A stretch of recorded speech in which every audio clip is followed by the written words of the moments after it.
Les vraies voix sur Sud Radio avec Michel Pouzol, pardonnez-moi, j'ai presque pris l'accent auvergnat, j'ai pas fait exprès.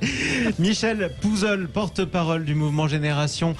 Caroline Pilastre, consultante dans le domaine du handicap visuel, et Ala Oukili, journaliste à Sud Radio. Tout de suite, notre premier débat. Sud Radio, les vraies voix. Le débat est ouvert. 2022 approche, la présidentielle aussi. Tiens, et si c'était lui ? Si on continue sur cette politique suicidaire, et je lance un appel solennel aux dirigeants politiques européens, au président de la République, au Premier ministre, de cesser ces erreurs politiques économiques, nous finirons le quinquennat avec 800 000 chômeurs de plus. Donc c'est le Front National au bout du chemin. Comment vous allez, monsieur Montebourg? Comment vous allez? Où en êtes-vous de votre carrière? Si vous étiez un peu moins collant, ça irait mieux. Non, vous me cassez les oreilles, c'est tout. Je voudrais que vous me laissiez tranquille. C'était Arnaud Montebourg, vous avez sans doute reconnu sa voix. Quand il disait collant, il ne parlait pas à des électeurs, il parlait à des journalistes. Ça peut arriver au milieu de la meute, je pense que n'importe qui pourra en témoigner aussi. Et si Arnaud Montebourg pouvait faire gagner la gauche en 2022, 0826 300 300, vous nous appelez, vous votez sur le Twitter de Sud Radio. Tout de suite, on donne la parole à Jean-Pierre qui nous appelle des Landes. Bonjour à vous, Jean-Pierre. Oui, bonjour. Bienvenue. Voilà, merci. Je pense que Arnaud Montebourg sera un candidat de plus pour la gauche. C'est pas sûr qu'il fasse la différence. Je veux dire, il sera certainement meilleur candidat qu'il sera président, quoi. Arnaud Montebourg, ça a toujours été finalement le candidat de l'échec, quoi. Il a beaucoup d'idées. Ouais. Il est vraiment impliqué dans l'économie. Et là, il ne renonce pas. Je dirais, il renonce même à rien. Mais je veux dire, les résultats, à côté de ça, c'est quelqu'un de belliqueux, c'est quelqu'un qui n'est pas permissif. Et à l'arrivée, je dirais, ça va poser trop de problèmes.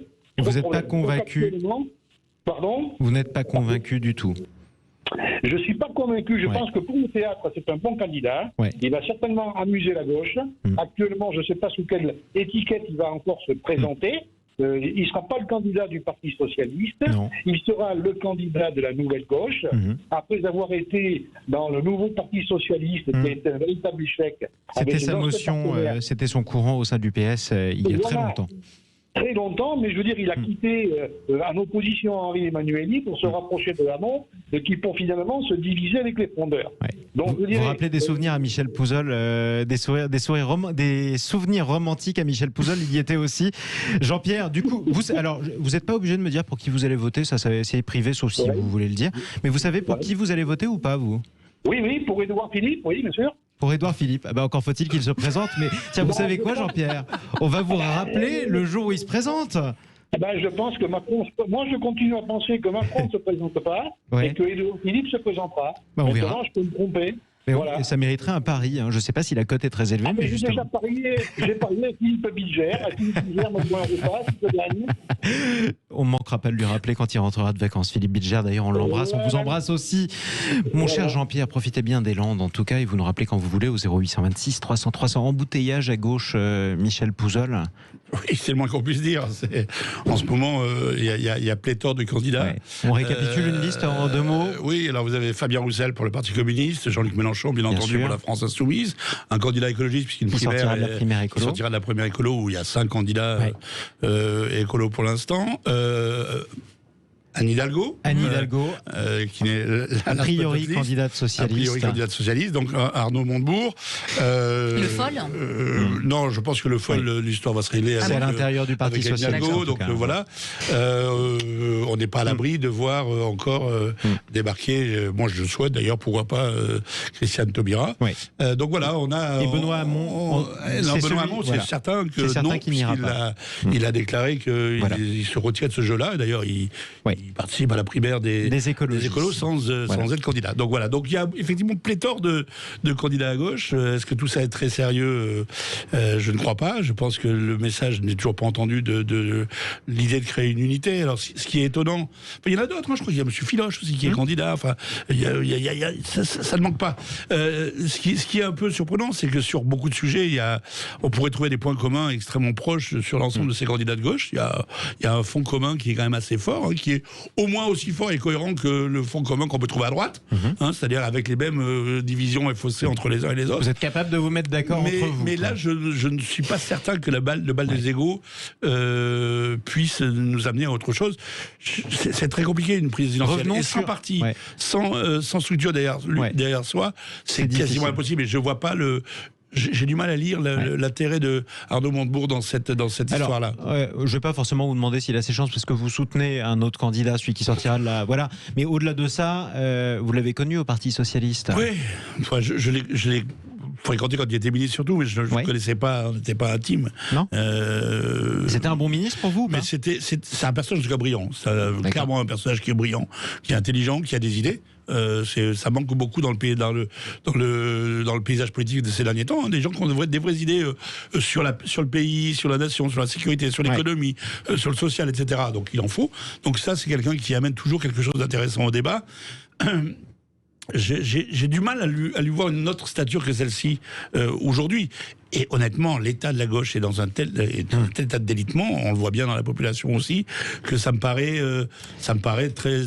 Une démarche, j'ai du mal à comprendre la démarche, et j'ai du mal à penser intelligent comme il est, qu'il croit réellement pouvoir aller au bout de la présidence. Arnaud Montebourg. Alors oui, avec une énorme condition irréalisable, c'est que si la gauche était encore de gauche, à savoir si elle n'ethnicisait pas les rapports sociaux, si elle n'était pas devenue clientéliste, si elle ne divisait pas la société... Est-ce la seule à le faire? Attendez, j'y arrive. Les femmes contre les hommes, les non-blancs contre les blancs, les laïcs contre les frères musulmans et tous les autres. Eh bien, oui, Montebourg aurait eu sa place. Je le rappelle, moi je suis vraiment très sensible à tout ce qu'il a pu faire pour la souveraineté industrielle de la France. Ministre du redressement productif. Absolument, il était en désaccord avec Emmanuel Macron, notamment sur la situation d'un grand groupe qui s'appelle Alstom. Absolument. Voilà. Après, j'ai jamais entendu parler, pardonnez-moi, c'est aussi pour revenir sur vos propos, j'ai jamais entendu parler de non-mixité, de particulièrement de division religieuse. C'est ça qui est intéressant, parce que mais c'est un petit peu peut-être fait exprès aussi, parce qu'il sait très bien que son parti, enfin plutôt son camp politique est déjà bien divisé, et lui il ne rentre même pas dedans, et ça veut dire du coup que ce ne sont pas des sujets importants pour lui. Et là, c'est intéressant. Par contre, aussi également, j'ajoute avec grand regret, je pense que justement ces positions très rationnelles et sa défense de la souveraineté française aurait pu peut-être rapatrier tous les orphelins de la gauche qui sont en majorité allés vers des partis d'extrême droite, voire même vers la droite classique. Ça aurait pu être intéressant. Ça vous regrettez. Caroline Pilastre. Oui, je pense que M. Montebourg est crédible, mais il a peu de chances de gagner la présidentielle. Alors en mars, il était crédité à 4% d'intention de vote, et il a dit qu'il se déclarait le 4 septembre.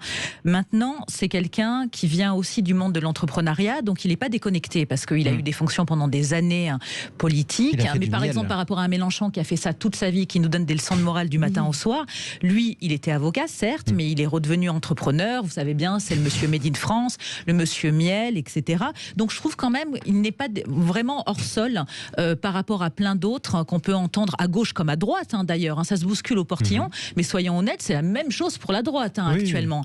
Donc, dans ce cas de figure, moi, je pense que par rapport à d'autres qui sont mieux crédités que lui, même s'il a une bonne cote de popularité, il ne passera pas. Et puis oui, on disait, ça se bouscule au portillon. Trop de candidats de gauche pour qu'elle puisse gagner. Non, mais pareil à droite, mais il y a le PS, il y a l'extrême gauche avec LFI, les écolos, le PCF, ça fait beaucoup de candidats aussi. Oui, ça fait énormément de candidats. Est-ce que ça fait beaucoup de votes et beaucoup de convaincus? Un mot peut-être, Michel Poujade. Oui, mais je reprends, si vous voulez vraiment quelqu'un du coup qui a une vraie histoire dans l'industrie, et pendant 20 ans qui a mené toute sa carrière dans l'industrie, je vous conseille de vous pencher sur le CV d'Éric Piolle, parce que lui c'est exactement le maire de Grenoble. Est-ce que c'est un primo arrivant en politique, bizarrement, et qui a travaillé que dans le privé notamment. Donc c'est assez intéressant d'ailleurs quand il en parle, parce qu'il en parle dans un grand groupe international. Donc c'est assez intéressant de l'écouter en parler. Voilà. Non, pour en venir à Arnaud Montebourg, moi c'est quelqu'un, je vous dis, pour qui j'ai une certaine affection, mais je trouve que cette aventure a un côté effectivement aventure politique, peut-être pour exister, peut-être pour poser. Vous savez, la politique c'est long. Il y a aussi un certain nombre de candidats qu'on va voir apparaître dans les mois qui viennent, qui vont d'abord poser des jalons, prendre date pour la fois d'après, voire 2 fois. C'est encore des gens relativement jeunes. On se rappelle combien de fois François Mitterrand s'est présenté à la présidence présidentielle? Oui, mais c'était une autre époque. Oui. Et c'était un autre homme. Ça reste un record. Merci beaucoup. En tout cas, pour ce débat, chers amis, on vous posait la question. Arnaud Montebourg peut-il faire gagner la gauche à la présidentielle 2022? Vous répondez non à 87% d'entre vous. Tout